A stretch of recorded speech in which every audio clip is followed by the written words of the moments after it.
L-aħwa fl-Awstralja, kull nhar ta' Erba' fid-9:20 ta' filgħaxija fuq One. F'dar il-Mediterran ittella b'suċċess kunċert organizzat mill-Fondazzjoni Ċelebrazzjonijiet Nazzjonali fiħdan Festivals Malta fl-okkażjoni tal-45 anniversarju mill-kisba tal-Ħelsien. L-ispettaklu rassem ta' wħud mill-aqwa talenti lokali flimkien mal-orkestra taħt id-direzzjoni artistika ta' Paul Abela.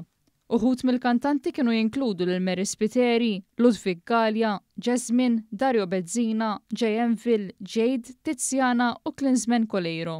Antonella Aksisa u Clara Juice ippreżentaw is-serata u ħadu l-udjenza lura fi żmien f'lejla ta' nostalġija b'dak kollu li hu Malti.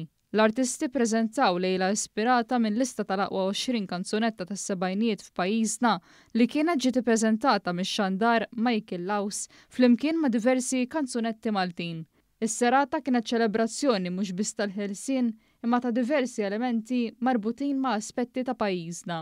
Waqt is-serata tqasmu tifkiriet kommemorattivi mill-Ministru għall-Wirt Nazzjonali, l-Arti u l-Gvern Lokali Owen Bonnici lill-membri tal-Kumitat Organizzattiv li kien twaqqaf mill-Prim Ministru ta' dak iż-żmien il-Perit Domingo Mintoff biex jiġu organizzati ċ-ċelebrazzjonijiet ta' nhar il-31 ta' Marzu 1979. Rrid ngħid li dawn huma avvenimenti li jkomplu jsaħħu dak li għamilna Maltin, għax meta nimmarkaw avvenimenti storiċi inkun qed nitkellmu mhux biss dwar il-passat imma anke qed nitkellmu dwar kif dan jorbot fuq il-futur. Pereżempju, tema importanti ħafna kienet dik tal-paċi li kienet rilevanti fl-1979 u għadha rilevanti ħafna llum. Dan il-kunċert se jkun qed jintwera fuq l-istazzjon TVM News Plus il-ħadd 28 ta' April fid-9 ta' filgħaxija.